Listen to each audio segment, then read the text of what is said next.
Okey, baik. Bismillahirrahmanirrahim. Alhamdulillahirabbil alamin wassalatu wassalamu ala asyrafil anbiya'i wal mursalin wa ala alihi washabbihi ajma'in.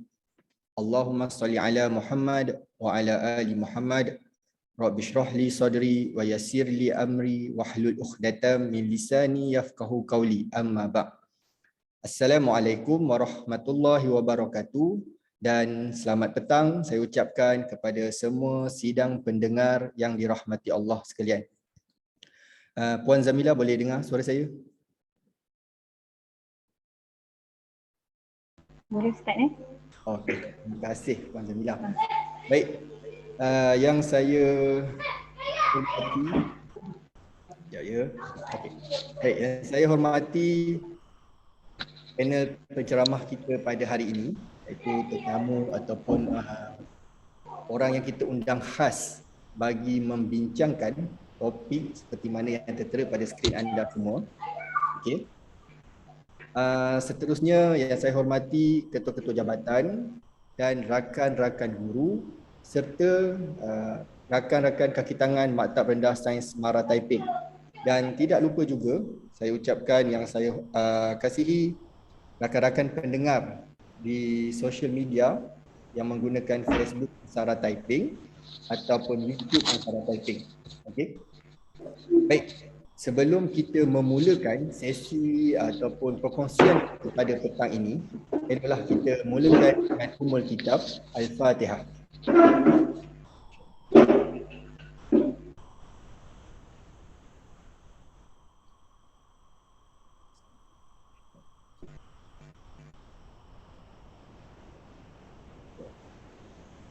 Amin ya rabbal alamin.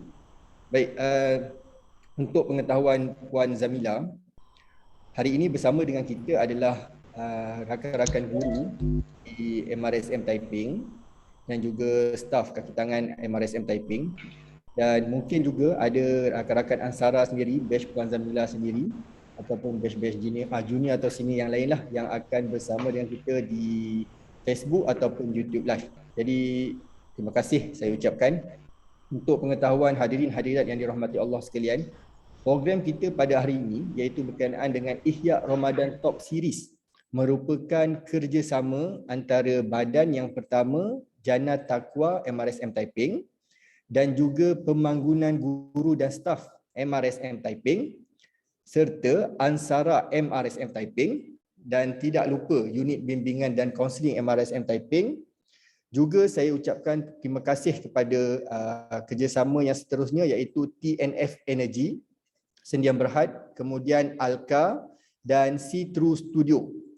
Jadi kerjasama hari ini telah menjayakan program berkaitan dengan Ihya Ramadan Top Series, yang mana ini merupakan series pertama. Okey, hari ini adalah series pertama yang kita bincangkan berkaitan dengan diet di bulan Ramadan. Okey. Jadi tidak terlambat untuk saya ucapkan selamat menyambut bulan Ramadan kepada semua hadirin hadirat yang dirahmati Allah, since kita pun barulah puasa yang ketiga hari ini. Okey, dan kita bawakan orang yang akan berkongsi dengan kita. Kita masih lagi berbaki 27 hari dan kita hari ini pun tak pergi lagi bazar Ramadan. Jadi mungkin selepas mendengar perkongsian daripada Puan Zamila, kita akan lebih berhati-hati dalam memilih menu untuk berbuka dan juga bersahur. Okey. Saya kongsikan sedikit perjalanan program kita pada petang ini. Kita akan buat dalam dua sesi. Sesi yang pertama, kita akan memberi ruang kepada Puan Zamila selama 30 minit untuk berkongsi dengan kita berkaitan dengan tajuk diet di bulan Ramadan. Selepas Puan Zamila membuat perkongsian, kita akan buka ruang pada semua pendengar untuk mengajukan soalan secara direct kepada Puan Zamila berkaitan dengan topik yang kita bincangkan, okey, iaitu diet di bulan Ramadan. Jadi sebelum saya pas kepada Puan Zamila, eloklah saya menerangkan serba sedikit berkaitan dengan adab dan tata cara program kita, since kita adalah rakaman. Kita adalah online dalam talian. Jadi saya terangkan sedikit, sesi ini dirakam dan disiarkan secara langsung di Facebook Ansara Taiping dan juga YouTube Ansara Taiping. Dan saya mohon kepada semua penonton untuk pastikan mod ataupun mikrofon anda dalam keadaan mod mute ataupun senyap sepanjang perkongsian, kecuali anda ingin bertanya. Seterusnya, boleh bertanya menggunakan ruangan chat dan saya selaku moderator pada petang ini akan membantu tuan-tuan dan puan-puan untuk membaca soalan dan diajukan kepada Puan Zamila. Kemudian kita akan buka juga sesi soal jawab seperti mana yang saya beritahu selepas perkongsian daripada Puan Zamila. Kita akan buka Q&A untuk semua pendengar-pendengar.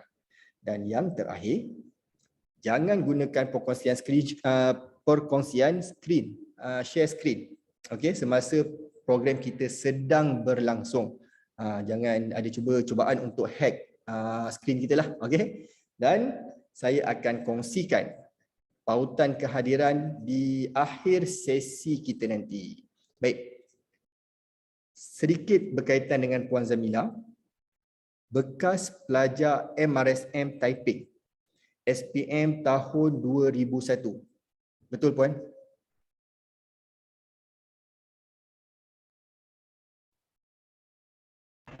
Betul Ustaz. Saya jadi nervous sekejap sebab dia ambil masa lama untuk Puan jawab soalan tu. Takut salah fakta.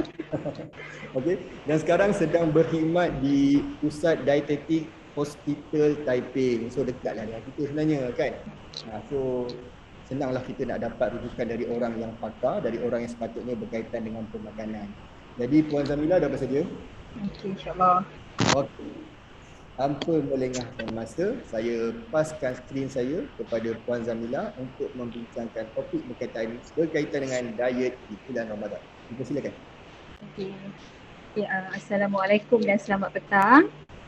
Okey, pertama sekali saya ingin mengucapkan terima kasih kepada Ustaz Syukri atas pengenalan sebentar tadi. Okey, pertama-tama sekali saya ingin mengucapkan terima kasih di atas jemputan untuk memberikan kata perkongsian lah pada petang ini. Dan saya sangat berbesar hati sebenarnya saya dapat memberikan sedikit hikmat di tempat yang pernah saya menimba ilmu lah. Saya tak pastilah cuma adalah beberapa guru yang masih lagi mengajar di MRSM Taiping. So waktu saya masih lagi belajar di sana lah. Okay, so seperti yang Ustaz Syukri terangkan sebentar tadi, saya dietitian sekarang ni tengah berkhidmat di Hospital Taiping. So sangat dekat lah sebenarnya. Actually saya pun memang asalnya daripada Taiping lah.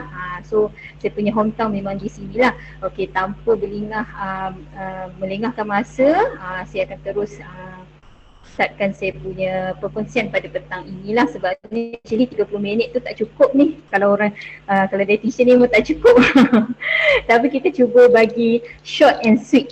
Okay. So kalau ada apa-apa persoalan sebentar lagi boleh ajukan kepada saya lah Okay.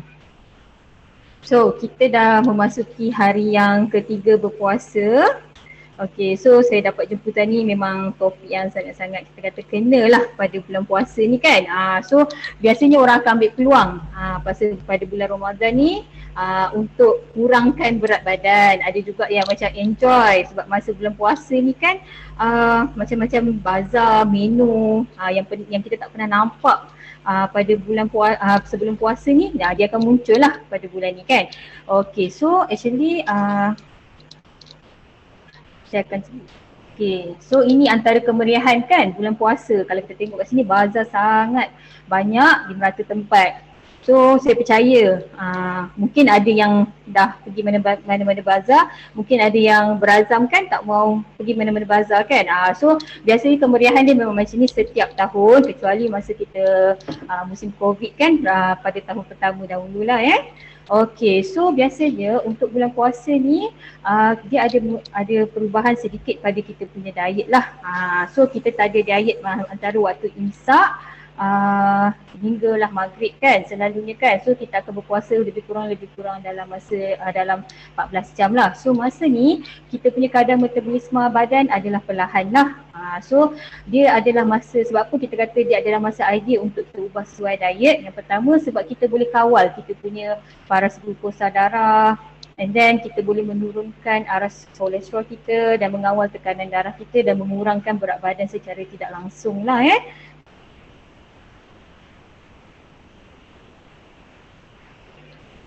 Okay, So perubahan diet yang berlaku pada bulan puasa ni, pertama perbezaan waktu makan. Kita cuma ada waktu berbuka dan juga waktu sahur. And then jumlah makanan terdorong, sometimes kita akan terdorong untuk makan banyak dan mencuba pelbagai jenis makanan lah semasa berbuka terutamanya. And then pada waktu sahur biasanya kita selalunya akan ambil makanan yang sambil lewa lah, sebab macam biasanya pagi kita jarang nak nak beria untuk sediakan waktu sahur kita tu kan. So dia akan jadi hidangan yang tidak seimbang ataupun lengkap lah. And then banyak makanan yang manis, berlemak dan juga tinggi lah sewaktu bulan puasa. And then minuman pun of course lah, waktu berbuka tu biasanya kita lebih kepada minuman yang berperisa dan juga manis lah. So itu perubahan yang selalu kita dapat semasa bulan puasa. Okay, so semasa bulan puasa ni diet semasa sahur lah. Biasanya kita cadangkan supaya kalau mengikut Islam pun jangan kita tinggalkan sahur lah, sebab sahur ni adalah waktu sunnah dan kalau boleh kita bersahur hampir-hampir dengan waktu imsak lah untuk mengelakkan kita terlalu lapar. And then kalau boleh sepatutnya kita perlu ambil karbohidrat kompleks, maksudnya kita perlu ambil makanan yang berat lah, contohnya macam nasi, roti, dan disertakan juga dengan serat dan juga untuk bagi kita tahan sepanjang kita berpuasa sepanjang hari lah ya.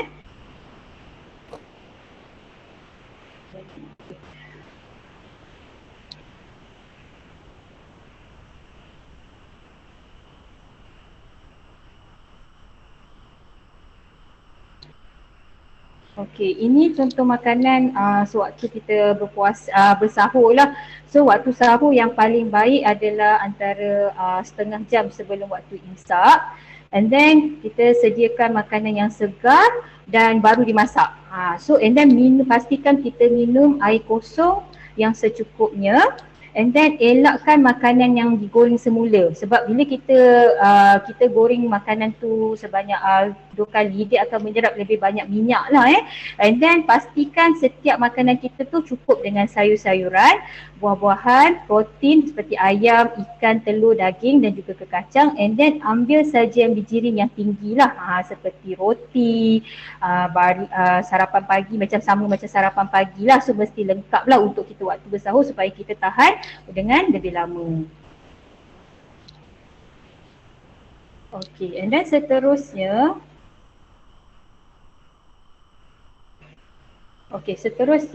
diet semasa kita berbuka puasa. Yang pertama sekali, kita elakkan lewat berbuka. So semasa kita berbuka puasa tu kita kalau boleh kita memang buka sewaktu azan dah berkumandang. And then keperluan semasa berbuka ni, kita perlu sumber tenaga yang cepat supaya otak dan juga sistem saraf kita dapat mengembalikan aras gula dalam darah kita lah yang rendah sewaktu kita berpuasa. And then mengikut sunnah, kita mulakan berbuka dengan satu ke dua biji kurma dan juga 1 cawan susu. Dan hidangan utama kita ambil selepas kita menunaikan solat maghrib lah. Okay, and then pastikan juga makanan kita sewaktu berbuka adalah seimbang dan juga lengkap lah. So seimbang dan lengkap di sini bermaksud mesti ada sumber karbohidrat seperti nasi, roti, bihun, kuih tiaw, and then mesti ada sumber protein iaitu ayam, ikan, daging, and then juga sumber fiber lah. Fiber tu sama ada sayur tu wajib dan juga kita boleh tambahkan dengan buah-buahan lah untuk waktu berbuka. Okay.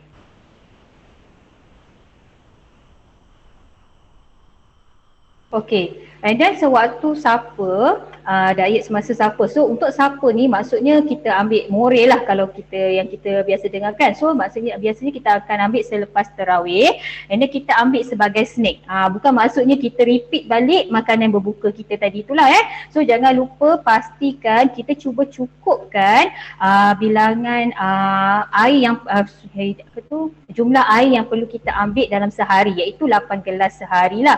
Contoh hidangan yang kita boleh ambil waktu kita untuk ambil more memori ni sama ada kita ambil oats dengan susu rendah lemak, ataupun kita boleh ambil roti, ataupun kita boleh ambil capati lah. So kalau kata siapa yang nak ambil tu boleh ambil lah tapi kalau macam siapa yang nak skip supper tak ada masalah. Lebih baik sebenarnya kita boleh cut down kita punya kalori Okay, so macam mana kita nak ubah sesuai diet kita? Kita galakkan kita ambil karbohidrat kompleks di setiap waktu makan. Maksudnya waktu waktu sahur dan juga waktu berbuka kita ambil makanan yang berat, contohnya nasi, roti, okay, and then pastikan ada sayur dan juga buah, and then kita ambil kurma lah sewaktu berbuka ataupun waktu sahur lah, sebab dia mengandungi dia ada gula, ada serat, potasium dan juga magnesium lah, and then kita boleh tambahkan ke kacang macam contohnya badam, and then pastikan kita minum banyak air lah. So macam kita kata perlu banyak air ni, actually kita galakkan sebenarnya air kosong. So air kosong tu adalah kena cukupkan 8 gelas sehari lah Okay, so ini contoh macam mana kita nak kurangkan berat badan kita semasa kita berpuasa. Yang pertama sekali tadi kita perlu bersahur, elakkan makanan bergoreng, and then kurangkan garam, and then kita jaga portion. Portion ni maksudnya berapa banyak kita makan semasa kita berbuka. And then kalau bagi berkemampuan, actually kita boleh selitkan bersenam setengah jam sebelum kita berbuka. And then sebenarnya bila kita melakukan ibadah semasa bulan puasa, dia sebenarnya boleh menyumbangkan kepada pembakaran kalori. And then minum air kosong lah itu salah satu tips untuk kurus semasa berpuasa. Okay, ini contoh macam mana kita nak cukupkan 8 gelas sehari. Sebab bila kita kata 8 gelas sehari tu kadang-kadang ramai orang cakap susah nak capai kan. So masa kita nak cukupkan, yang pertama kalau kita tengok sini, selepas kita bangun kita terus ambil 1 gelas air, and then selepas tu kita bersahur tu kita ambil lagi 1 gelas air, and then semasa kita berbuka kita boleh ambil lagi. Ini adalah kita gambaran macam mana kita nak cukupkan 8 gelas air dalam sehari sewaktu kita berpuasa. Okay, so sebenarnya tak semestinya kita perlu ambil 8 gelas, lebih baiklah sebenarnya air kosong 8 gelas ni tak termasuk air yang manis lah. Okay, so tips pemilihan makanan di luar. Let's say lah kalau macam kita yang berkerjaya tak sempat nak masak, bila kita perlu terpaksa makan di luar, actually sebenarnya kita galakkan lebih banyak makan di rumah lah. So lepas tu tips dia, kalau kita terpaksa makan di luar, kita terpaksa beli makanan daripada luar, kita hadkan makanan segera. So makanan segera ni banyak lah kan. So sebab sekarang ni memang sangat banyak kan franchise untuk fast food ni. And then kita pilih masakan yang lebih sihat, contohnya sup, bakar, grill, rebus, pindang. And then kita pilih makanan berkuah yang tanpa santan. So kalau kata kita pergi kedai ada pilihan kan, daripada masak lemak, kita pilih kepada yang masak macam sup ke, tom yum ke. Actually kuah ni sangat mempengaruhi kita punya pengambilan kalori dalam sehari lah So pemilihan makanan di bazar ni macam mana? Okay, so kalau kita tengok kat sini kan, untuk skrin seterusnya ni kita boleh tanya diri kita sendiri, antara dua makanan yang saya tunjukkan ni, yang mana pilihan yang betul yang kita perlu ambil. So kalau kita tengok dekat sini kan, antara ayam goreng berempah, saya rasa memang sangat banyak kan orang jual pada bulan puasa, dengan ikan ke ayam bakar. So kalau kata kita nak kurangkan kita punya pengambilan kalori, so kita nak kurus kan, so kita pilih yang bakar. Okay, next. So kalau tengok dekat sini dari segi kuih lah, so kalau tengok kat sini martabak ni antara menu ataupun jualan yang paling banyak pada bulan puasa. So kita ada juga yang lebih baik, iaitu macam popiah basah. So di antara dua ni lebih baik kita pilih kepada popiah basah. Okay. Dan seterusnya, so antara roti john dengan ayam bakar. So dua-dua sedap. So let's say lah kalau kita nak ambil sebagai, kita kata makanan sampingan kita, dan kita pilih yang mana pilihan yang lebih baik lah Okay, so sama juga macam ni lah kan. So daripada kita ambil yang, kalau hidangan bakar ni pun kena hati-hati. Compare lah, kita boleh compare. Kalau macam yang sebelah kiri ni adalah ikan bakar. So yang sebelah kanan ni kita kata macam stew lah, tapi dia ada kuah. Ada kuah ataupun sos yang kita kata dia akan letakkan pada stew ni kan. So yang mana lebih baik, sebab saya cakap tadi kalau kita ada kuah tambahan, actually dia memberikan extra kalori lah kepada kita punya makanan. Okey, ini part yang paling orang lemah lah pada bulan puasa kan. So kalau katalah kita memang teringin sangat nak ambil air manis kan, so daripada kita pilih yang bersusu atau bersantan, kita pergi kepada yang tak ada susu ataupun tak ada santan, lebih baik. Tapi still kita kena kontrol, jangan ambil dalam bilangan yang dalam kuantiti yang banyak lah. Jangan pula satu paket air ni habis dekat kita seorang kan. Okey.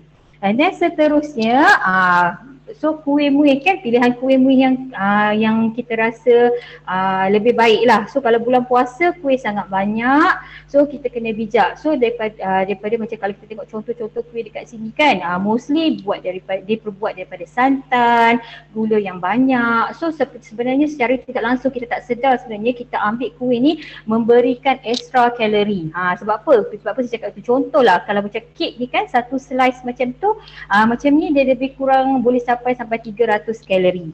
Okay. Even kuih macam contoh kari puff, donat, yang tu pun boleh sampai 150 kalori untuk satu biji. Bayangkan biasanya kita bulan puasa kita tak ambil satu biji lah. Kita akan ambil 2, 3, paling kurang pun 3 biji kan. So kita kena be careful tentang kita punya kuih.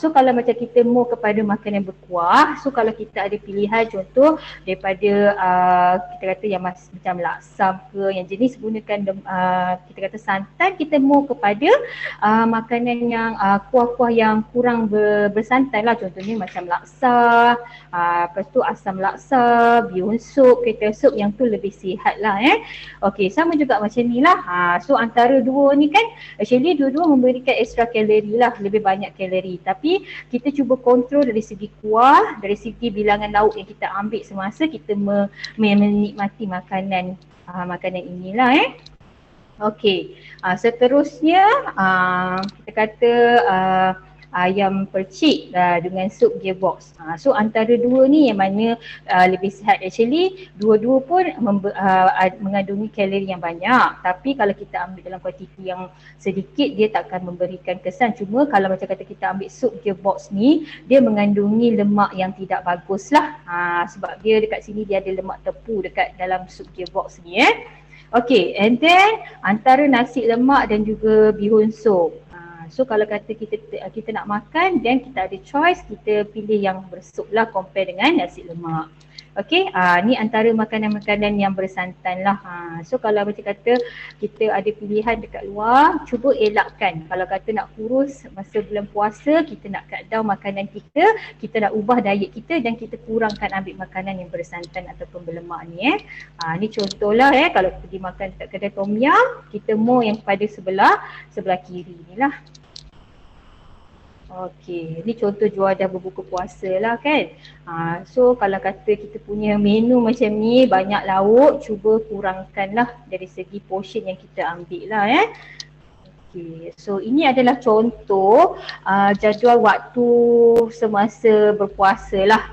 So kalau kita tengok dekat sini, waktu berbuka tu dia ada selitkan buah, and then ada kuih lah, and then ada susu ni terpulang lah nak ambil ataupun tidak, and then selepas solat maghrib baru dia ambil makanan berat.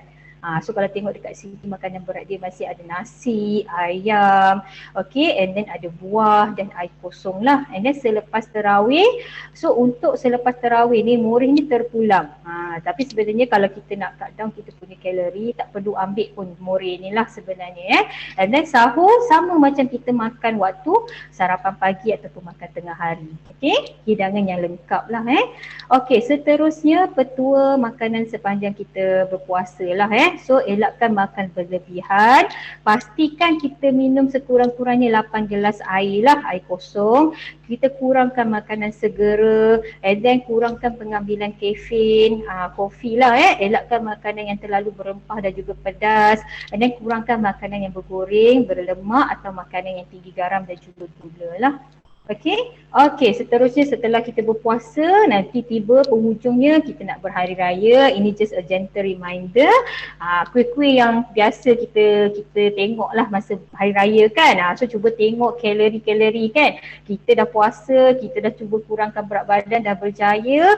Tapi bila sampai hari raya, so dia akan gone kan. So sebenarnya kuih-kuih raya ni sebenarnya dia memberikan kalori yang tinggi lah. So kalau nak ambil, boleh enjoy tapi kena be careful, okay? And then ini adalah kalori yang kita boleh tengok lah okay, itu sahajalah daripada saya. Selamat melakukan ibadah berpuasa di bulan Ramadan. Okay? Okey, terima kasih. Kita ucapkan kepada Puan Zamila atas perkongsian yang diberikan pada kita sebentar tadi. Kita tengok makanan tu macam banyak je tak boleh makan kan. Macam banyak benda yang kita kena berjaga-jaga lah, bukanlah tak boleh makan. Kita kena berhati-hati dalam pengambilan makanan. Okey, Puan Zamila, kita ada satu soalan berkaitan dengan tadi Puan ada bercakap, Puan ada kongsikan tentang mengambil ikut portion makanan. Nak makan tu ikut portion dia. Mungkin Puan apa portion yang macam kalau orang yang badan besar, orang yang badan kurus, adakah portion mereka sama ataupun macam mana? Silakan. Okey, untuk portion ni actually kita bergantung kepada berat badan jugalah, sebab yang tu kalau macam kita nak betul-betul kita kata nak betul-betul ikut sepatutnya tu saya kena jumpa berdepan dan kita kena kira lah. Tapi actually macam berjadual yang tadi saya ada letakkan dekat sini kan, dari segi berapa banyak nak makan tu kan.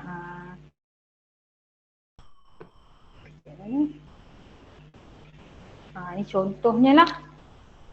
Okay. So kalau tengok actually untuk orang yang berbadan besar ataupun berbadan kurus kan, actually ini adalah kita kata saiz hidangan yang common, yang kita kata lebih kurang memberikan 1500 ke 1800 kalori. Yang menentukan sama ada jumlah dia berlebihan ataupun tidak adalah dari segi masakan, dari segi berapa banyak yang kita ambil lah. So macam kalau kata kita nak maintain kita punya berat badan supaya tak berlebihan, sama ada kita ambil kurang daripada yang kita cadangkan ni, ataupun kita kalau macam kata kita punya berat badan normal dan kita boleh ikut jadual yang saya cadangkan ni lah. So kalau macam dari segi berapa kalau nak kurus ke tinggi, gemuk ke, dan kita kena jumpa secara personal dan saya boleh kirakan berapa hidangan lah. Tapi basically kalau boleh ikut jadual pemakanan yang saya bentangkan ni, dah bersesuaian lah sebenarnya. Tapi kalau kita tengok Puan, trend masyarakat kita ni, diorang akan makan berat dahulu tau. Okey. Adakah dia akan mengganggu kita punya sistem ataupun macam mana? Adakah dia besar? Kalau kita ikutkan apa yang Puan share ni, confirm lah salah lah kan, sebab selalunya kita akan makan nasi dulu, lepas tu barulah kita makan yang ringan-ringan. So macam mana? Okey, sebenarnya kita menjarakkan menjarakkan supaya ambil makanan ringan, supaya kita tak kita kata biasalah yang kita lepas buka puasa kita memang sangat lapar, and then kalau kita terus makan makanan yang berat tu, kita kuatiri sebenarnya kita akan makan berlebihan. Tapi sebenarnya tak ada masalah as long as kita boleh control portion kita, hidangan kita. Maksudnya instead of kita sepatutnya makan lebih kurang dalam satu cawan ke satu cawan setengah, lebih kurang dalam 3 sendok nasi mendata, tapi kita boleh kontrol, kita tak bertambah sampai 2-3 pinggan, actually should be okay lah. Sebenarnya macam tu lah. Tapi kalau macam kita kata ikut sunnah tu, kita makan makanan macam kita ambil kurma dulu, and then kita selesaikan solat maghrib dan baru kita sambung kepada makanan berat lah. Okay. Sedikit penerangan tadi berkaitan dengan diet di bulan Ramadan kita. So saya sangat yakin dan percaya ramai pendengar-pendengar yang ingin mengajukan soalan secara terus kepada Puan Zamila. Jadi kita buka ruang dan peluang untuk rakan-rakan guru ataupun rakan-rakan pendengar, rakan-rakan kaki tangan yang nak bertanyakan soalan kepada Puan Zamila. Dipersilakan.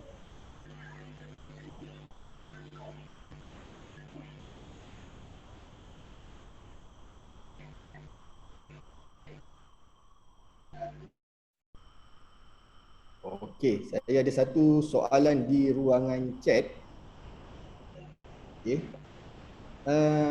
bagaimana pengambilan makanan untuk mereka yang gastrik? Ini antara penyakit yang memang selalu muncul lah puan kan. Dalam bulan Ramadan ni orang yang tak ada gastrik pun tiba-tiba gastrik dia boleh datang. Jadi kalau gastrik dia datang, kalau yang serius gastrik lah kan, yang tadi yang saya buat contoh saya buat tadi sekadar ni je. Yang serius gastrik, macam mana untuk pengambilan makanan bagi orang seperti ini? Okey, untuk bagi mereka yang ada masalah gastrik kan, yang pertama sekali dia perlu dapatkan nasihat doktor lah sama ada perlu ataupun tidak dia boleh berpuasa ataupun tidak lah, sebab memang kalau ada masalah gastrik yang teruk biasanya dia berdasarkan pada kondisi kesihatan lah. Tapi actually untuk gastrik ni dia tak ada, kita kata dia tak ada diet yang khusus. Tak ada diet yang khusus, cuma dia perlu tahu apa makanan yang boleh trigger kepada masalah gastrik dia. Biasanya makanan yang boleh trigger ni biasanya adalah makanan yang masam, yang ada cuka. So kalau macam kata dia kena pastikan sahur mesti ambil, wajib lah. Okay, and then makanan tu mesti lengkap. So macam makanan yang bercuka, masam-masam, yang ada asam tu cuba elakkan. And then kalau macam kata dia peminat kopi kan, kopi ke teh cuba kurangkan pengambilan dia sewaktu berpuasa ni lah. Even bukan bulan puasa pun actually kalau kopi dengan teh ni bagi orang yang ada gastrik memang tak digalakkan lah sebenarnya.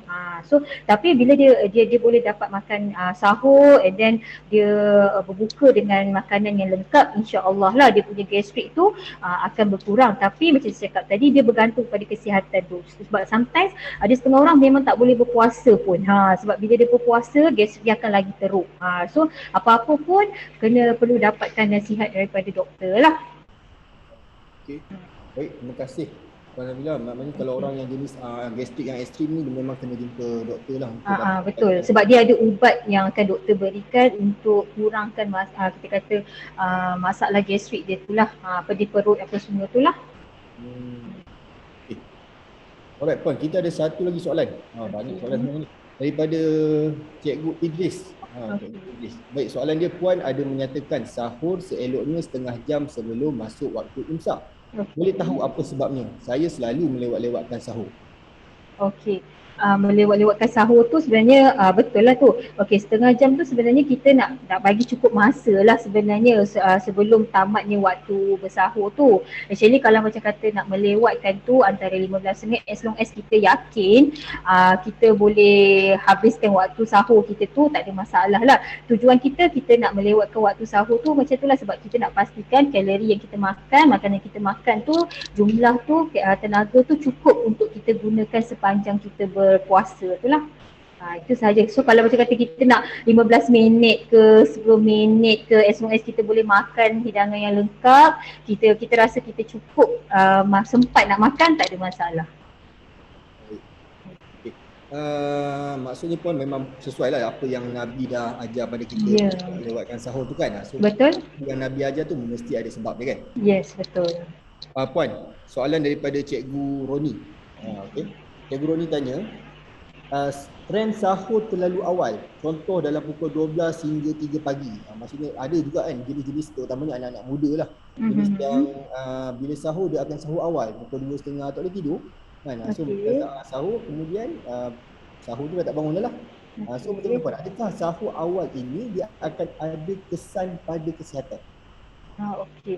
Dari segi kesihatan tu kita tak adalah nak komen sangat, tapi cuma tujuan kita bersahur lewat tu sebab kita nak maintainkan kalori kita lah, tenaga yang kita dapat daripada makanan tu. Let's say lah kalau macam kata kita makan awal kan, kita bersahur awal pukul 2-3 pagi, and then makanan yang kita makan ni dia akan terus proses. So lepas tu kita tidur. So makan tenaga yang kita dapat daripada makanan kita tadi tu mungkin dah digunakan semasa kita tidur ke, jadi dia tak boleh maintain untuk sepanjang kita berpuasa selama lebih kurang 14 jam tadi. Itulah sebab tu tujuan kita. Lepas tu lagi satu, kita akan rasa sangat lapar by the time kita berbuka. Dia akan menyebabkan kita tendensi untuk kita makan lebih banyak, because kita dah tak makan terlampau panjang dalam jangka masa yang sangat panjang. So macam kita skip lah, contohlah kalau kita busy kan, banyak kelas apa semua, lunch kita skip, and then by the time kita nak makan pada waktu petang tu, masa tu keadaan kita macam mana? Adakah kita makan santai-santai? Tak, saya tak rasa macam tu. So semua orang akan jadi macam sangat lapar, so kita akan makan berlebihan. So kita tengok makanan pun, even air kosong pun kita rasa macam sedap sangat kan. So tujuan dia macam tu lah, sebabnya biasanya kalau kita dah berlapar terlalu panjang, apa yang kita akan kejar sebenarnya air lah. So kalau macam kita ni memang jenis berbuka dengan air yang manis, dan kita akan ambil air manis, air yang sejuk tu 2 hingga 3 gelas, baru settle kita punya rasa lapar tu. Itu tujuan kita lah sebenarnya. Okay? Okey. Alright, terima kasih Puan Zamila atas penerangan dan penjelasan. Untuk pengetahuan guru-guru dan juga rakan-rakan staf, kita dah masuk ke sesi kedua sebenarnya. So jangan malu untuk mutekan mic dan bertanya. Okey. Selain daripada mengajukan soalan di ruangan chat, dan saya sendiri akan membantu untuk sampaikan kepada Puan Zamila. Baik Puan, kita ada soalan daripada Cikgu Nik. Saya boleh gabungkan soalan ni. Dia tanya, kedai kerang rebus dibuka semasa bulan Ramadan. Lepas tarawih, ramai orang Melayu mengunjungi kedai kerang tersebut. Apa risiko? Saya gabungkan soalan ni Puan. Saya gabungkan soalan Cikgu Nik ni berkaitan dengan lebih pada moreh lah. Tadi Puan ada kan? Mungkin Puan boleh bagi tahu juga pada pendengar-pendengar apa makanan yang sesuai untuk kita ambil ketika moreh. Tadi Puan ada cakap kena yang light. Kalau kita ambil nasi ke, mi hailam ke, mi goreng ke, apa risiko dia Puan? Silakan. Okey, risiko dia actually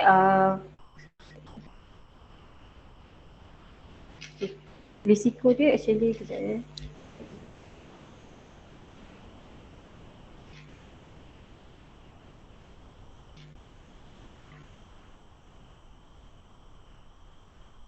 Video tak ada lah. Yes. Okay, dah. Okay, so risiko dia actually pada kita lah sebenarnya. So kalau kata kita nak ambil mi goreng ke, mi hailam ke, kita kena ingat tujuan kita yang pertama lah. Actually kita masa bulan puasa ni, kita nak turunkan berat badan ke, kita nak jaga kesihatan kita ke, ataupun kita nak menambahkan lagi berat badan kita. So kalau macam katalah kita makan, contoh tadi Cikgu ni kata dia makanan kerang kan, kerang banyak sangat kan. Okay, so actually kerang tu adalah sumber protein, memang baguslah. Tapi dia adalah kita kata makanan seafood. So makanan seafood ni selalunya kalau untuk orang yang ada masalah gout, so dia tak sesuai lah sebenarnya. So kalau kita makan dalam kuantiti yang sedikit, sederhana kan, lebih kurang dalam 5 ke 6 ketul kerang ke, tak ada masalah lah sebenarnya. Tapi kalau kita makan dalam kuantiti yang banyak, tak boleh lah sebenarnya. So menyebabkan satu lagi, makanan-makanan laut ni adalah antara makanan yang tinggi dengan kolesterol. So kalau macam tiap-tiap malam kita memang ambil kerang, kita ambil seafood setiap hari, so dia akan meningkatkan kita punya kita kata kolesterol dalam badan kita lah. Okay, so kalau macam kata untuk waktu makan untuk murid ni, kita cuba pergi kepada makanan yang lebih ringan lah, sebab lepas tu kita nak tidur kan. So jadi makanan yang kita ambil tu, kalau kita still lagi ambil makanan yang berat, sebenarnya itulah meningkatkan kita punya, kita kata kalori yang kita ambil lah. Suppose ni kalau bulan puasa ni kita boleh cut down banyak kita punya kalori yang kita ambil, yang sepatutnya macam kalau tak puasa kita makan sampai 5-6 kali, bulan puasa ni kita makan meal tu sahur dengan buka puasa saja. So kalau kita tambah pula dengan supper, dan dia akan jadi sama lah. So kalau orang nak turunkan berat badan, dan kena be careful pada waktu more tu. Cuba kurangkan.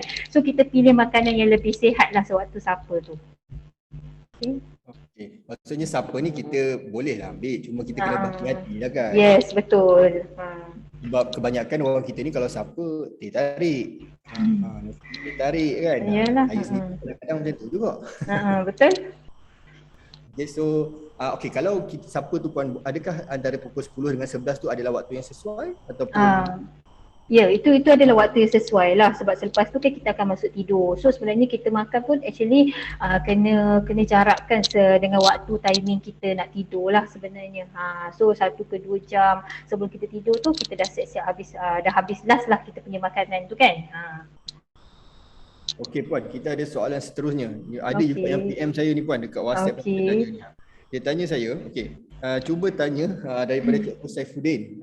Cikgu Saifuddin ditanya berkaitan dengan water fasting. Water fasting, okey. Mungkin Puan boleh uraikan sikit Puan? Okey, saya sebenarnya tak pastilah masukkan water fasting tu macam mana kan.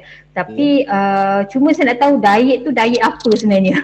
Water fasting tu macam mana? Sebab yang setahu saya lah, yang saya tahu water fasting ni maksudnya dia minum air je. Buka puasa minum air, sahur pun minum air. So sebenarnya macam kita pergi kepada prinsip utama, kita kena pastikan bila kita makan mesti hidangan yang lengkap. So kalau kita fasting tu kita just minum air, mana nak datangnya kalori tu? So kalau macam kita fasting tu, kita kata kita minum air kan, mungkin dia nak dapatkan tenaga tu, dia kata dia ada ambil minuman yang manis lah. Sebab itu dia kata boleh dapat datangkan kalori kepada dia. Tapi sejauh mana water fasting tu memberikan cukup kalori kepada badan. Sebab badan ni Allah jadikan sangat hebat. Kalau kata kita tak cukup, at first tu memang berat badan kita boleh turun. Tapi bila sampai satu masa badan akan detect. So dia kata, oh kau makan tak cukup ni.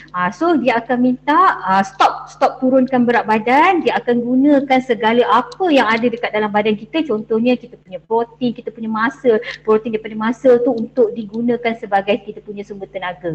So lama-lama dia boleh menyebabkan kita kata kesan yang lain lah pada badan kita. So kalau macam kata nak amalkan water fasting, tak makan, just minum air je, kita memang tak galakkan lah. So kita pergi kepada prinsip utama, ambil makanan yang seimbang. Okay. Adik, saya pun input yang baru lah untuk saya daripada apa yang Puan huraikan tadi. Terima kasih kepada cikgu yang bertanya dan terima kasih juga kepada Puan. So betul lah guys, kita kena tunaikan hak pada badan kita. Sebab dalam Islam sendiri pun kita kena bagi pada hak itu cara yang sepatutnya kan, supaya kita tak zalim pada diri kita sendiri. Betul. Alright, terima kasih Puan. Soalan seterusnya. Soalan seterusnya berkaitan dengan makanan apa yang boleh sustain untuk jangka masa yang panjang. Mungkin waktu sahur lah ni Puan. Puan boleh bagi cadangan untuk makanan yang ada cikgu yang jenis nak kena ronda. Puan pun tahu situasi apa ni, MRC Taiping ni jauh-jauh akademiknya kan. Betul. Jalan tu jauh. So makanan apa Puan yang boleh sustain untuk dalam jangka masa kita berpuasa? Okey, maksudnya untuk sahur lah apa yang boleh kita makan kan, kita kata simple yang boleh bagi energi yang panjang kan. So mungkin kalau macam kalau tak sempat sangat, kita boleh ambil oats, kita minum dengan susu, kita bancuh, ataupun kita boleh ambil roti and then kita buatlah scrambled egg ke, ataupun kita goreng telur kan, telur mata tu, and then kita makan dengan roti at least 2 keping, 2 ke 3 keping, and then kalau kita ada salad ke timun ke, dan kita makan sekali. So and then kita tambahkan susu lah sewaktu kita bersahur, ataupun boleh masukkan buah dan juga sayuran lah semasa kita bersahur. And then sebenarnya dia sama je sebenarnya. Kalau kita nak maintain kita punya pemakanan tu supaya tenaga yang kita ambil daripada sahur tu lebih lama, memang kita kena go kepada makanan yang seimbang. Kena cukup protein, kena cukup fiber, sebab fiber ni memberikan kita rasa kenyang yang lebih lama. Protein pun sama, and then perlu ada karbohidrat. Karbohidrat ni tak semestinya nasi. Kalau kita nak ambil mie ke, bihun ke, spaghetti ke, makaroni ke, even roti ke pun tak ada masalah. Sebab itu adalah sumber tenaga utama yang memberikan kita tenaga sepanjang hari lah. So itu cara kita nak maintain lah sebenarnya untuk sustain kita punya energi sepanjang berpuasa. So kita kena tahulah sebenarnya apa yang kita makan untuk sahur tu. Yes. Itu kan? Betul. Okey Puan, soalan yang seterusnya. Soalan ni pun menarik juga ni. Saya rasa Puan ada selitkan sedikit tadi dalam Puan punya point. Makanan yang boleh menyebabkan kita mengantuk atau lemau di siang hari. Okey, mengantuk ataupun lemau kan. Pelajar-pelajar ada yang sedang mendengar mungkin juga. Mungkin Puan boleh bagi sedikit tips berkaitan dengan pemakanan yang supaya kita tak bukan makan pun mengantuk betul juga. Okey. Kan? So actually dia tak ada makanan yang boleh menyebabkan lemau mengantuk. Tapi kalau kita tahulah, kita makan lebih selalunya macam mana, kita akan mengantuk lah kan. So sebenarnya dia macam sama je konsep dia. Kita makan secara sederhana. Makan secara sederhana. Dia tak ada apa-apa makanan yang menyebabkan mengantuk tu lah sebenarnya. Tapi kalau kita makan banyak dan tendensi kita untuk mengantuk sepanjang hari tu adalah, tapi sebenarnya kita kata mengantuk tu sebenarnya lebih kepada kita punya keadaan waktu itulah. So kalau masa cikgu tengah mengajar tu kan, subjek yang boring ke kan, dia memang akan mengantuk lah. Tambah pula kita tak cukup oksigen kan, tak perut berbunyi, lapar sewaktu berpuasa. Tapi actually sama sama je, dia tak ada kita kata makanan yang boleh menyebabkan kita mengantuk ke, tak adalah. So dia more kepada kita makan secara biasa, cukup, dan insya-Allah lah kita boleh sustain sepanjang kita berpuasa lah. Okay. So maksudnya yalah kadang-kadang waktu mengantuk tu bukanlah sebab makanan kan. Yes. Mungkin kita tak cukup tidur dan sebagainya. Yes, betul. Okay. Right, thank you Puan. Okay, seterusnya ini soalan daripada seorang bapa lah ni. Okay. Soalan. Baik, dia tanya daripada Ustaz Izhar. Okay. Ustaz Izhar dia tanya, diet yang betul bagi perempuan yang hamil dan selepas bersalin yang menyusu anak dalam bulan Ramadan. Okey, untuk perempuan yang hamil kan semasa berpuasa ya. Actually dia sama je macam kita mesti ambil protein, mesti ambil karbohidrat, mesti ambil fiber, serat dan juga buah. Dia masih sama. Dia tak ada kita kata dia tak ada perkataan eating for two. Sebab dia jumlah keperluan makanan ibu ibu yang hamil sama masa berpuasa ataupun tidak, sama ada mengandung ataupun tidak adalah sama. Dia cuma extra dalam 500 kalori sahajalah. So dia makan mesti seimbang juga, cukup protein, cukup karbohidrat, and then makan tu memang kena jagalah waktu sahur, pastikan makan lengkap. Janganlah pula kita ambil 2 keping roti dah kita tak makan apa-apa dah. Tak boleh macam tu sebab kita kena fikir bila kita pregnant, kita makan untuk baby jugalah sebenarnya. So kita kena makan hidangan lengkap. And then sama juga macam bila kita buka puasa pun macam tu. Dia sama je macam orang normal. Pastikan hidangan yang kita makan tu, makanan yang kita makan tu masih lagi lengkap lah. So kalau macam kata ada setengah yang macam alahan, tak lalu nak makan nasi, nak go kepada roti, boleh, tak ada masalah. Cuma bila makan roti ke, pastikan kena ada protein, kena ada fiber, kena ada serat. Untuk ibu yang kita kata menyusukan anak pun sama jugalah macam tu. So pastikan kena ada ambil susu. Okay, susu untuk mak tu kena minum, and then dia punya size portion makanan tu, protein kena ada, jangan tak makan. Lepas tu sayur, buah-buahan tu semua kena ambil lah untuk kita punya hidangan semasa kita berpuasa dan berbuka puasa lah. Okay, dan dia tadi soalan satu lagi apa? Ini yang sama juga daripada soalan Cikgu Idris. Kalau Puan boleh baca di ruangan chat tu. Okay. Menu sahur yang sesuai untuk pesakit diabetes yang mengambil ubat-ubatan untuk mengelakkan hypo pada bulan puasa. Okay, so untuk diabetes ni dia actually dia nak makan sama juga macam orang yang normal. So kalau kata nak untuk mengelakkan hypo, kalau pesakit diabetik memang wajib ambil sahur, and then portion dia punya karbohidrat tu macam nasi, roti, bihun, kuih-kuih yang dia ambil tu mesti ikut hidangan yang kita cadangkan. Jangan sebabkan kita takut nanti kita punya gula naik tinggi, instead of kita benarkan makan nasi sampai 1 cawan ke 1 cawan setengah, kita cut down kepada setengah cawan sebab kita takut kan. Sebab bila kita adalah pesakit diabetik, kuantiti makanan karbohidrat ni satu bukan tak boleh makan, boleh makan, tapi kita kena ikut portion yang dicadangkan, saiz hidangan yang dicadangkan. Sebab memang dia akan mengalami, sebab kalau tak cukup, itu yang ada masalah hypo. Sebab dia mungkin makan tak cukup, ubat ambil, tapi makan tak cukup menyebabkan gula dia akan jadi rendah. Rendah tu maksudnya, kena tengok hypo tu maksudnya dia punya bacaan gula tu kurang daripada 4. Sebab kadang-kadang pesakit diabetes ni because dia punya gula selalu uncontrol 10, 11 macam tu kan. Bila berpuasa mungkin gula dia dah turun dalam 6, 5, dia dah rasa macam hypo. Tapi sebenarnya dia perlu check dulu bacaan gula dia tu sewaktu dia dalam keadaan begitu. Sebabnya dia akan kita kena check sebab kadang-kadang dia rasa dia macam hypo tapi sebenarnya bacaan gula dia masih dalam keadaan normal. So makan mesti hidangan yang lengkap. Let's say lah kalau macam tengah-tengah puasa bila check gula memang bawah daripada 4, dan waktu tu sebenarnya disarankan untuk berbuka lah. Dan waktu tu dia perlu ambil makanan yang segera, maksudnya yang memberikan gula yang lengkap, iaitu gula yang ringkas dan boleh serap ke dalam kita punya saluran darah yang cepat. Contohnya masa tu boleh minum air manis, ataupun ambil gula-gula dalam 2 biji, ataupun boleh ambil boleh ambil cordial ke bancuh dalam setengah cawan dan minum. So dan kita tunggu lepas 15 minit kita ambil makanan-makanan tu salah satulah, dan kita check balik gula supaya kita nak pastikan gula kita dah naik kepada nilai yang normal lah. So kalau macam dia jadi waktu berpuasa kita punya bacaan gula adalah rendah, dan kita perlu check kita punya bacaan gula tu dululah, baru kita kata dia hypo. Kalau tidak sebenarnya boleh teruskan berpuasa lah kalau tak mendatangkan mudarat kepada dirilah. Okay. Alright. So maksudnya dia kena tahulah bacaan paras gula dia sendiri. Yes, betul. Yang rendah dan and then saya just nak tambah, kalau macam orang yang berpuasa ni, biasanya dia tahu, biasa yang dah pernah ada masalah hypo ni adalah keadaan gula di mana bawah daripada 4 lah, bacaan gula kita ada 4, 5, 6 kan. So kalau bawah daripada 4 ni biasanya dia akan rasa tiba-tiba berpeluh-peluh, lepas tu tiba-tiba mata kabur, lepas tu menggigil. Biasa dia orang dah boleh detect.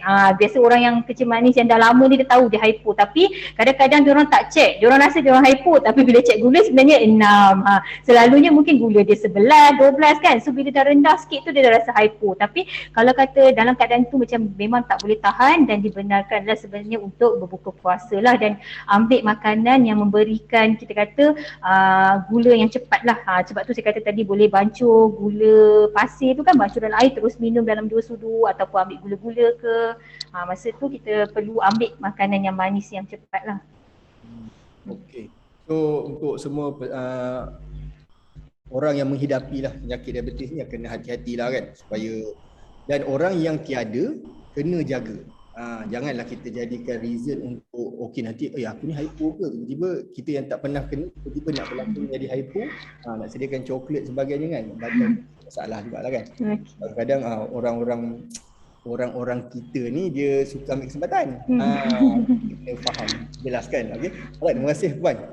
Baik, ini soalan daripada soalan tu mak saya yang tanya. Dia cakap okey, tadi soalan berkaitan dengan diabetes tadi Puan adalah soalan daripada mak Cikgu Idris. Maksudnya dia sedang dengar bersama keluarga lah ni. Terima kasih Cikgu Idris. Okey, soalan daripada Cikgu Umi Puan. Lepas Ramadan biasanya orang Islam akan berpuasa 7 hari. Puasa sunat Syawal lah ni.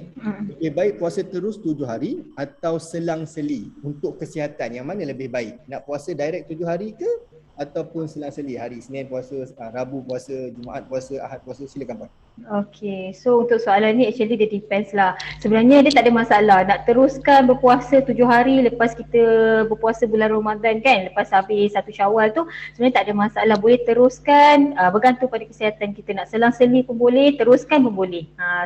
So kalau kita rasa kita mampu, kita untuk teruskan direct 7 hari dan teruskan. Kalau kata kita tak mampu, kita buat selang-seli sepanjang bulan Syawal tu pun tak ada masalah lah. So dia bergantung pada individu tu sendirilah.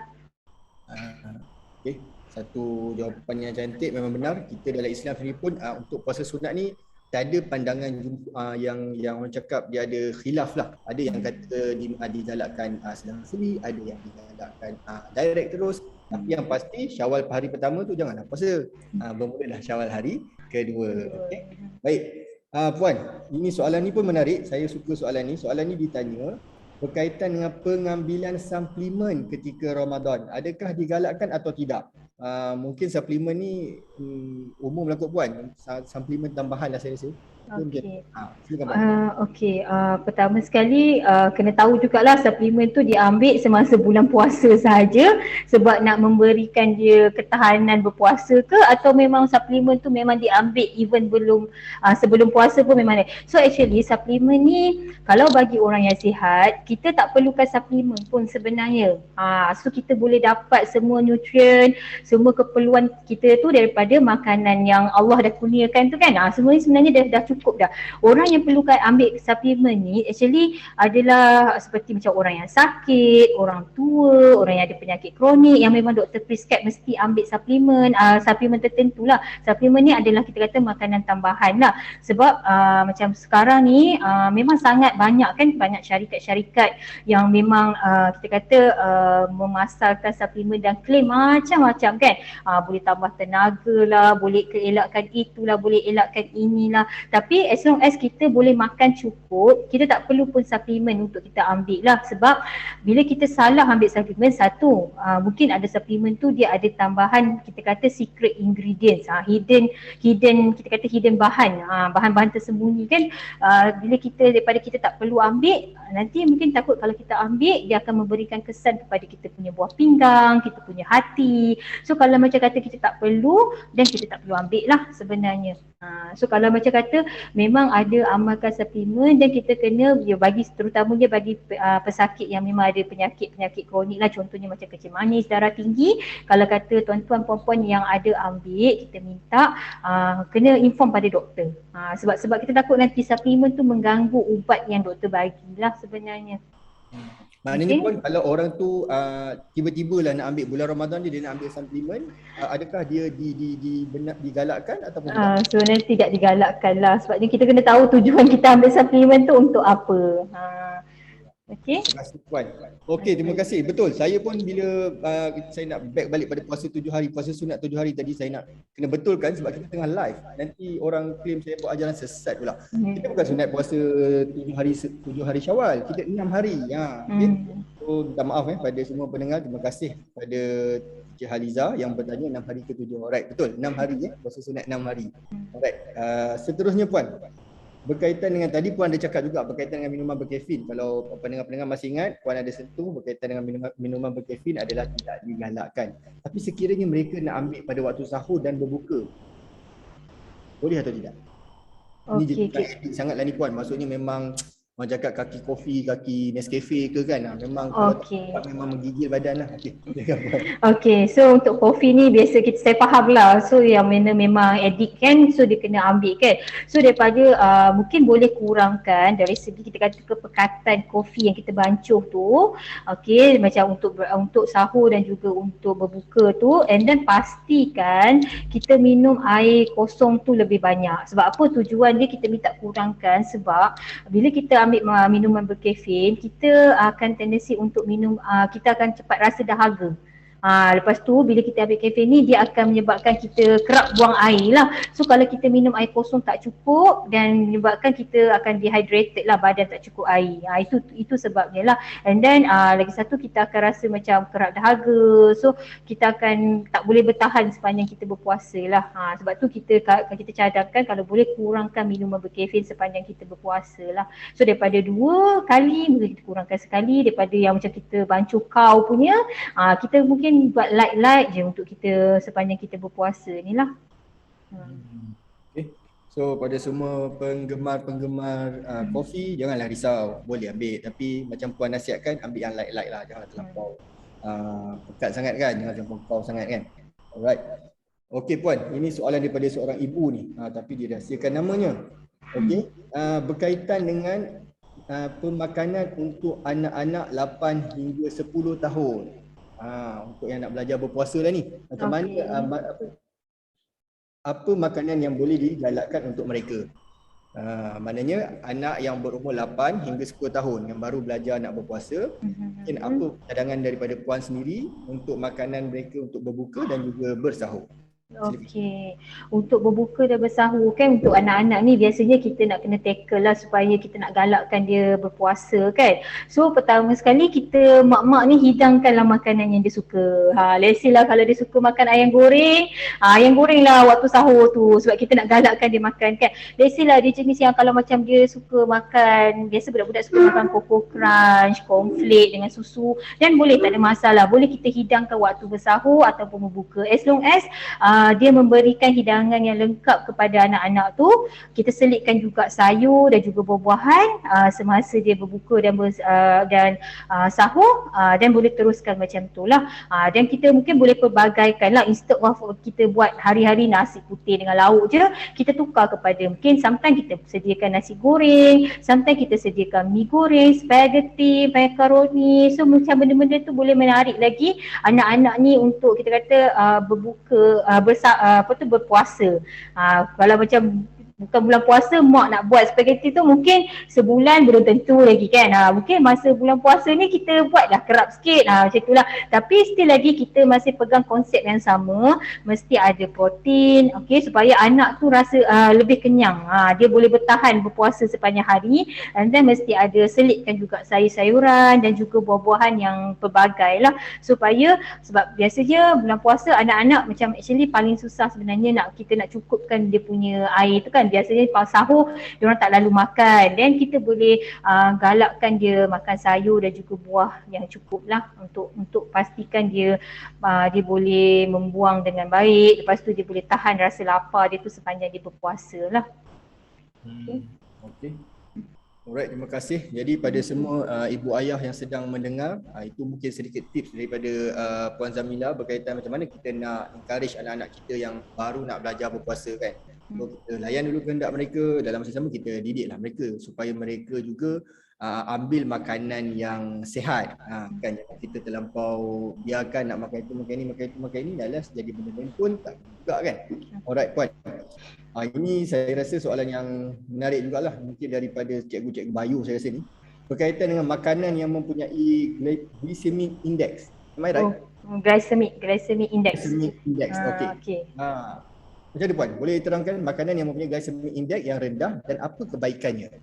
Okey, glycemic index ni actually dia adalah satu keadaan di mana sepantas mana makanan tu boleh menaikkan dia punya gula dalam darah lah. Maksudnya contohlah kita makan nasi, nasi ni dia punya glycemic dia mungkin lebih rendah berbanding roti. Maksudnya nasi tu tak menaikkan dia punya gula dengan lebih cepat. Actually glycemic index ni kalau kita biasa kita orang Malaysia kita tak tengok sangat sebenarnya.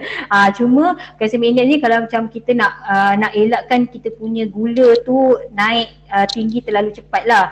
Dia beza dia contohlah kita makan roti putih dengan roti wholemeal, roti jagung tu kan. So glycemic index bagi roti putih ni lebih tinggi, maksudnya dia cepat menaikkan gula. Tapi kalau glycemic index bagi roti jagung ni dia ada fiber, jadi dia slow. Dia perlahan.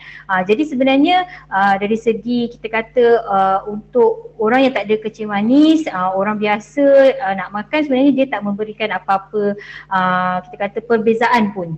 So cuma dari segi keupayaan makanan tu menaikkan kita punya gula cepat ataupun lambat lah. So sebenarnya kita akan pilih sebab bukan semua makanan dekat Malaysia ni dia ada nilai glycemic index tu lah. Sebenarnya bukan ada semua makanan ada. So kalau macam kata kita nak makan, as long as kita ikut portion yang ditetap, even pun kalau kata makanan tu tinggi rendah glycemic index pun, tapi kalau kita ambil kuantiti yang banyak pun tak betul juga. Sebab kalau macam kata patient diabetik, dia ambil makanan yang rendah glycemic index tapi dia makanan kuantiti yang banyak, still lagi gula dia boleh naik lah. Okay. Alright, terima kasih. Jadi diharapkan pada yang bertanya dapat mendengar penjelasan daripada Puan Zamila tadi berkaitan dengan kekeliruan lah ataupun dekat kemungkinan lah. Okay, jadi Puan Zamila dah jawab banyak soalan kita tadi Tapi masih ada lagi soalan ni Puan. Masih ada lagi soalan. Okay, daripada Encik Muhammad. Untuk orang yang terlebih selera time bersahur. Okey. Untuk orang yang terlebih selera waktu bersahur, adakah memudaratkan? Okey, memudaratkan dari segi apa tu? Okey, kita ambil kesihatan lah. Okey. Memudaratkan tu dia tidak memudaratkan lah sebenarnya. Cuma kalau dia ambil lebih waktu dia bersahur tu mungkin dia nak maintain dia punya kita kata tenaga sepanjang dia berpuasa tu kan. Actually dia akan terlebih makan lah. So nanti masa buka puasa, sahur pun dah makan, kita kata dah makan lebih. So apatah lagi semasa berbuka. Macam tu lah ibaratnya. So dia akan jadi, kita kata dia akan ambil lebih. Kita kata kalau dia memang niat masa berpuasa ni nak cuba turunkan berat badan, nak kontrol apa yang perlu makan, yang tak boleh makan, nak ubah cara hidup dan pergi kepada makanan yang lebih seimbang lah. So nak makan banyak waktu bersahur tak ada masalah, tapi kita yakin ke masa kita berbuka nanti kita boleh ambil makanan mengikut keperluan yang sepatutnya. Itu sajalah. Betul kan, sahur terlebih, berbuka pun terlebih. Yes. Nanti bila habis puasa sebulan, merungut, berat badan tak turun. Ya, betul. Okay. So alright, kalau saya cek di ruangan di ruangan chat ini tak ada lagi dah soalan, dan di saya pun dekat sini pun tak ada. Okey. Alright, so kalau masih ada lagi soalan, okay, kalau masih ada lagi soalan boleh kita ajukan kepada Puan Zamila. Jadi bolehlah saya sebelum sementara menunggu soalan-soalan daripada pendengar, kita boleh ingatkan diri kita bahawasanya Islam ni digalakkan bersederhana. Okey, bersederhana dalam banyak perkara. Terutamanya dalam pengambilan makanan, sebab kita kena jagalah kesihatan tubuh badan kita. Supaya bila kita ingat 5 sebelum 5 dalam hadis, sihat sebelum sakit. Bila kita sihat, kita senang nak beribadah, kita senang nak buat kerja, dan banyaklah advantage-nya bila kita sihat. Okey. Baik, saya anggapkan okey, dah tak ada lagi soalan daripada rakan-rakan pendengar. Okey, jadi saya ucapkan jutaan terima kasih kepada Puan Zamila atas perkongsian yang diberikan kepada kita semua. Jadi saya mengharapkan pendengar-pendengar yang ada dalam Zoom dan juga di Facebook maupun di YouTube dapat mengambil apa yang disampaikan oleh Puan Zamila berkaitan dengan diet di bulan Ramadan. Kita kena jadikan bulan Ramadan ni sebagai salah satu platform untuk kita menjadi lebih baik, untuk kita menjadi lebih sihat dan yang lebih sesuai lah dengan proses pentarbiahan semasa bulan Ramadan. Okey. Jadi sebelum saya bercakap pasal slide yang ada di depan ni, saya boleh bagi sedikit ruang pada Puan Zamila untuk mengucapkan selamat berpuasa pada guru-guru typing dan juga rakan-rakan. Silakan Puan. Okey, pertama sekali saya ucapkan terima kasih atas jemputan pada kali ini, and then soalan-soalan yang sangat bernas, yang sangat membuka minda lah sebenarnya kan. So saya ucapkan semoga semua pun boleh, cikgu-cikgu semua boleh, anak-anak murid kan boleh berpuasa dalam keadaan yang lebih baik, and then dapat memilih makanan yang lebih sihat atas perkongsian saya pada hari ini. Dan saya mengharapkan saya punya kita kata perkongsian pada petang ini memberikan banyak manfaat lah kepada semua.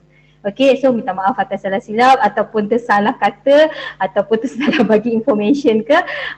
Kalau ada apa-apa masalah ke, nak bertanya ke, boleh reach saya lah, boleh cari saya.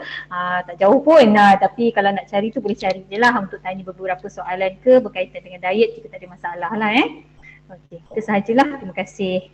Alright, terima kasih Puan Zamila. Saya juga mewakili pihak MRSM Taiping dan juga Ansara sendiri ingin mengucapkan jutaan terima kasih pada Puan Zamila atas perkongsian ilmu pada hari ini dan sudi meluangkan masa bersama kami. Okey, sedikit informasi untuk semua rakan-rakan guru di MRSM Taiping dan juga rakan-rakan staf di MRSM Taiping. Berkaitan dengan program sepanjang Ramadan kita ialah program yang telah disediakan untuk semua warga MRSM Taiping. Antaranya ada ceramah nuzul Quran akan datang, majlis khatam Al-Quran, kelas tahsin Al-Quran, tadabbur Al-Quran, yang mana poster ni kita ada letak di depan surau di jambatan depan surau MRSM Taiping. Okey, seterusnya ingin juga saya kongsikan program-program sepanjang Ramadan yang akan berlangsung kerjasama antara unit Jannah Taqwa MRSM Taiping, unit bimbingan dan kaunseling, Ansara, TNF Synergy, Alka dan juga See-Through Studio. Antaranya ialah daripada program yang lepas baru semalam berlangsung oleh Dr. Khair Razlan berkaitan dengan adaptasi. Kemudian insya-Allah besok pada pukul 6.30 kita akan ada program daripada Encik Ustaz Al-Fadil, Ustaz Hazril Asrar berkaitan dengan hadis popular tentang Ramadan, dan seterusnya pada hari Jumaat bersama dengan saya berkaitan dengan bedah surah. Apa surah yang saya nak bedah? Tunggu pada hari Jumaat. Okey. Ini adalah pautan kehadiran untuk semua rakan-rakan guru. Untuk rakan-rakan staf, nama anda boleh diisi di ruangan PSP, di PSP di belakang PSP. Okey. Saya biarkan sekejap untuk guru-guru scan kehadiran. Sambil-sambil itu, terima kasih sekali lagi Puan Zamila. Saya juga mewakili rakan-rakan dan juga warga MRSM Taiping. Memohon maaflah sekiranya ada tersalah tanya, tersasul dan sebagainya sepanjang saya mengendalikan majlis ataupun program ilmu kita pada petang ini. Okey, saya harap semua rakan-rakan guru dah scan. Dan itu saja dari kami warga Jannah Taqwa, unit Jannah Taqwa MRC Taiping mengucapkan sekali lagi terima kasih pada semua yang hadir pada petang ini. Terima kasih pada Ansara khususnya kerana memberi ruang dan peluang untuk membuat kerjasama bagi menjayakan program Ramadan pada tahun ini. InsyaAllah kita akan jumpa lagi pada program yang seterusnya bagi membincangkan tentang membincangkan tentang program-program yang sesuai di bulan Ramadan, iaitu berkaitan dengan sukan di bulan Ramadan. Okey, insya-Allah kita akan jumpa pada minggu hadapan. Insya-Allah pada waktu dan tarikh yang sama. Masa dan hari yang sama, tarikh yang berbeza. Okey. Kita tangguh kita punya majlis dengan tasbih kafarah dan juga suratul Asr. Subhanakallahumma wa bihamdika asyhadu an la ilaha illa anta wa nastaghfiruka wa atubu ilaik. Bismillahirrahmanirrahim. Wal 'asr innal insana lafi khusr illa alladhina amanu wa 'amilus solihat wa tawasaw bil haqq wa tawasaw bis sabr. Aku qauli hadza. Assalamualaikum warahmatullahi wabarakatuh.